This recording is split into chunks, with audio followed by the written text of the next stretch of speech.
Bang, kapan sih merpati piikan kita itu dibawa ke lapangan? Waduh, ini pertanyaannya bagus sekali, mantap luar biasa.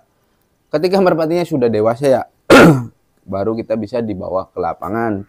Kalau merpati seperti ini, nih piikan nih anak raja pukul, nggak mungkin kan dibawa ke lapangan. Di sini aja belum bisa terbang, tuh, ya kan? Terus apalagi yang kalau yang ini nih, aduh, ini nih mana nih? Waduh, ini lagi banyak piikan tuh. Apalagi yang kalau kayak gini ya, nggak mungkin bisa dibawa ke lapangan. Aduh bang, kok kayak gitu? Bukan kayak gitu maksud saya. Oke. Mungkin maksud kalian itu kapan pertama kali merpati yang mau kita latih itu dibawa ke lapangan? Maksudnya begitu? Oke, siap. Yang harus kalian lakukan yaitu ketika cuacanya panas, tidak hujan. Seperti sekarang nih, saya mau berangkat ke lapangan tapi hujan gerimis. Jadi ada pertanyaan, jadi saya buatin aja lah, insya Allah mudah-mudahan bisa bermanfaat ya. Jadi banyak sekali yang menanyakan, Bang, kapan sih waktu yang tepat untuk melatih merpati piikan? Merpati itu udah pantas dibawa ke lapangan. Jadi sebetulnya ini nggak ada patokan teman-teman. Sebetulnya ini nggak ada patokan. Mau kapan aja itu bisa. Mau posisi kayak gini atau kayak gini pun bisa tetap dibawa ke lapangan. Cuman kan yang jadi permasalahan kan ini pertanyaannya itu bukan seperti itu bang. Oke. Jadi mungkin kalian itu punya merpati piikan baru pertama giring. Terus kapan nih yang waktu yang tepat untuk dibawa ke lapangan? Itu semua merpati tentunya memiliki karakter yang berbeda-beda. Ada yang belum tahu telur, tapi dia sudah bisa dibawa ke lapangan. Ada yang harus membutuhkan beberapa kali giringan. Jadi tidak ada patokan sebetulnya. Jadi tergantung dari jenis merpatinya, terus karakter merpatinya. Jadi kita nggak bisa nentuin, oh harus ini nggak bisa, karena setiap merpati itu berbeda-beda. Bahkan ternakan saya sendiri ada, walaupun belum tahu telur, belum pernah mengerami telur, itu udah layak dan bisa dibawa ke lapangan. Giringnya udah bagus, fokus kebetinannya sudah bagus. Nah, yang jadi permasalahan ini kalian misalkan pengen menentukan, kalian harus ketahui dulu si merpatinya dari merpatinya. Jadi nggak ada patokan, hampir semua saya sudah tanyakan juga itu, apakah harus segini giringan? Oh nggak juga. Jadi kalau merpatinya sudah siap, sudah layak, ya silakan bawa ke lapangan besar. Tapi kalau merpatinya belum siap atau belum layak, walaupun udah dapat seumpama 3 giringan, tapi merpati itu masih agak bodoh atau agak kurang fokus ke betina, ya jangan dulu. Terus gimana bang? Ya latih di sini aja, di sekitar kandang, dekat-dekat kandang. Kalau keluar, cuman biasanya yang di sini, khusus yang di wilayah Kota Cirebon, biasanya itu ke giringan B. Kenapa? Karena di giringan B dulu sih memang ada perlombaan, cuman sekarang itu udah jarang sekali perlombaan di giringan B. Jadi itu kalian itu puas melatihnya. Jadi maksudnya nggak mengganggu jalannya perlombaan. Terus juga nggak ada perlombaan. Dulu mah ada, sekarang udah nggak ada, udah jarang. Jadi kebanyakan para senior ini langsung menggabungkan dengan merpati yang sudah senior, yang sudah mapan. Jadi piikan nanti dilatih di dekat kandang. Setelah 2 atau 3 giringan, atau biasanya ada yang terlalu cerdas, langsung 1 giringan dibawa ke lapangan ikut dengan merpati yang sudah mapan. Ada, cuman tetap latihannya tetap deket-deket. Nah, sekarang ini giringan A. Nah, kalau merpatinya masih piik atau baru belajar, usahakan giringan pertama belum tahu telur. Nah, tonton video saya tuh sebelumnya. Jadi giringan pertama belum tahu telur itu saya ngelatih di sini dulu, naik turun, terus di luar. Nah, sekarang alhamdulillah merpatinya itu sudah bertelur. Nah, ketika sudah bertelur itu pun saya tetap mengecek kembali apakah merpatinya ini sudah benar-benar siap dibawa ke lapangan. Karena situasi dan kondisi di lapangan itu berbeda. Apalagi kalau anginnya kenceng, jelas tentu berbeda. Nanti merpatinya itu bakalan kabur kalau giringnya belum ngeket. Terus fokus ke betinanya masih kurang. Jadi kita harus lihat dari karakter merpatinya. Nah, setiap merpati pun itu berbeda-beda, jadi nggak bisa ditentuin. Tetapi kebanyakan untuk mensiasatinya hal seperti ini, boleh-boleh saja ketika 1 giringan atau sudah mengerami telur. alangkah lebih baiknya sudah mengerami telur, kalian boleh coba dibawa ke lapangan. Semakin cepat merpatinya kalian ajarkan mengenali lapangan, semakin bagus juga untuk pendewasaan si merpatinya, untuk si karakter merpatinya. Jadi agar nanti ketika kalian pindahkan ke giringan A, jadi jauh lebih mudah.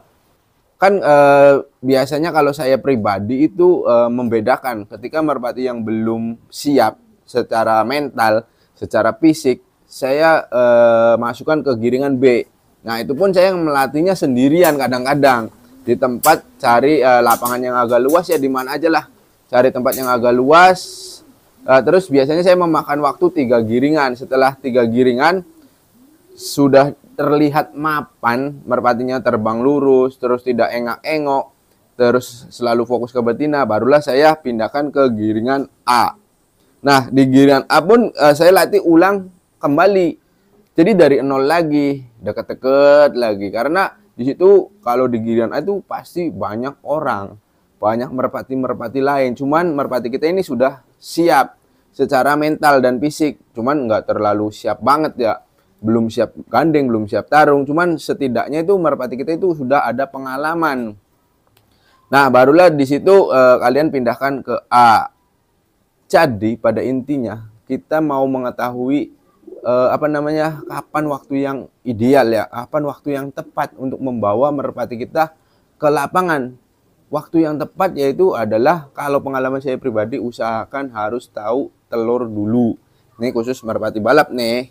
Jadi usahakan harus mengerami telur dulu. Nah, ingat, telurnya juga jangan telur ganjel, jangan telur palsu. Harus benar-benar si betinanya mengeluarkan telur, mengerami telur, terus giring. Nah, baru itu waktu yang tepat kalau menurut saya.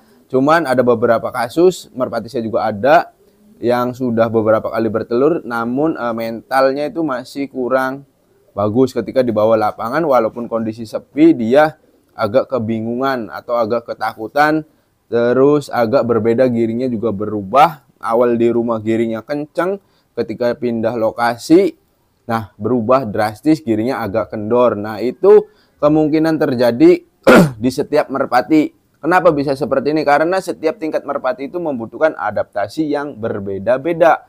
Jadi walaupun satu turunan pun tetap ada perbedaan, jadi nggak semuanya sama, jadi nggak ada patokannya. Jadi kalian harus tentukan, kalian pastikan, wah merpati saya ini udah bisa nih dibawa ke lapangan, ya udah dibawa. Nah, dibawa pun kita harus hati-hati melatihnya. Usahakan masuk giringan B dulu, giringan yang memang tidak ada merpati yang nakal, merpati yang siap tarung. Karena di giringan B itu walaupun banyak merpati, biasanya adalah beberapa penghobi itu yang melatih merpatinya ada di daerah saya. Cuman sudah jarang, biasanya semuanya menyatukan sama player. Jadi digabungkan, mungkin merpatinya hanya 2 ekor, terus punya piyik 2 ekor, jadi disatuin biar waktunya itu bisa terbagi, biar di giringan B itu bisa istirahat full, terus hanya mainan merpati di giringan A. Nah, kalau saya berbeda, saya membagi waktu atau membagi giringan A dan giringan B. Untuk merpati yang sudah dewasa atau sudah mapan, saya masukkan ke giringan A, yaitu sekarang nih, kayak contoh Raja Pukul, Bintang Mas, Kancil, terus Rampok. Itu sudah ibaratnya mentalnya itu udah nggak takut. Nah, kalau merpati piyik dimasukkan ke giringan A, nanti biasanya itu memang kalau terbang sendirian itu kenceng. Nah, ketika ada burung lain itu biasanya ngangkat tinggi. Nah, itu mentalnya belum jadi. Nanti kalau terus-terusan seperti itu, nanti jadi kebiasaan dan menjadi karakter si merpatinya. Terus yang parahnya lagi, kalau sampai ke gandeng. Nah, biasanya merpati yang masih muda itu nggak punya mental untuk mendahului. Cuman ini nggak semua merpati. Ada merpati yang udah berani walaupun masih piyik, bersaing, adu cepat. Ada yang merpati yang mentalnya kalau kurang, itu di belakang dia, ngekor. Jadi nggak berani ngedahuluin yang ada di depan. Nah, ditakutnya kebiasaan keseringan seperti itu menjadi karakter si merpatinya. Jadi bukannya nggak boleh ya, boleh saja kalian membawa merpati yang masih piyikan ke giringan A, boleh. Terus cuman kan kita harus pandai-pandai, jeli-jeli. Terus kita juga harus lihat si karakter merpatinya. Jadi kalau teman-teman mau mengikuti saya ya silakan monggo. Kalau saya pribadi, saya baru berani membawa merpati piyikan saya itu ketika merpatinya sudah bertelur atau sudah mengerami telur.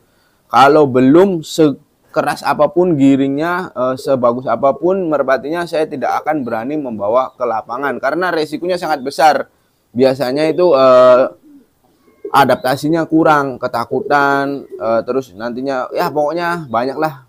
Makanya banyak sekali kalau teman-teman suka nonton, kalau saya sambil ngelatih, sambil lihat perlombaan itu ada merpati yang tidak ke betinanya, ke atas, ke situ, itu kemungkinan dari mentalnya merpati yang masih piyikan.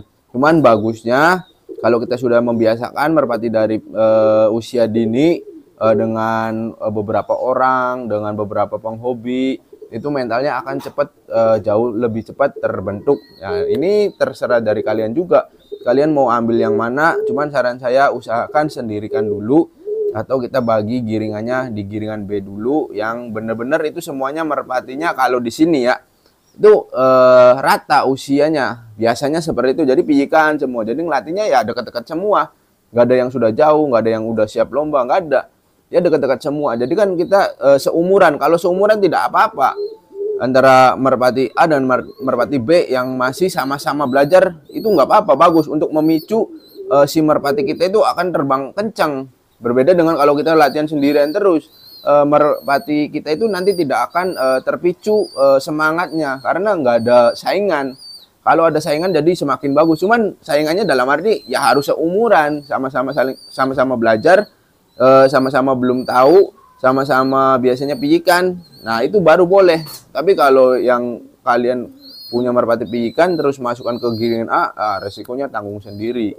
Cuman nggak semua merpati, ada yang merpati yang sudah bagus, ada yang sudah mampu, bahkan ikut lomba juga mampu, ada, ya tergantung dari merpatinya. Jadi sekali lagi patokannya dilihat dari merpatinya. Cuman saran saya, kebiasaan saya membawa merpati saya ke lapangan itu di waktu merpatinya sudah mengerami telur. Nah, oke, mungkin segitu saja teman-teman. Kapan waktu membawa merpati pijikan kita ke dalam lapangan atau ke lapangan besar. Mudah-mudahan video ini bermanfaat. Mohon maaf bila mana ada kata-kata yang kurang berkenan. Nantikan video terbaru dari saya. Akhir kata saya akhiri. Wabillahi taufiq wal hidayah. Wassalamualaikum warahmatullahi wabarakatuh.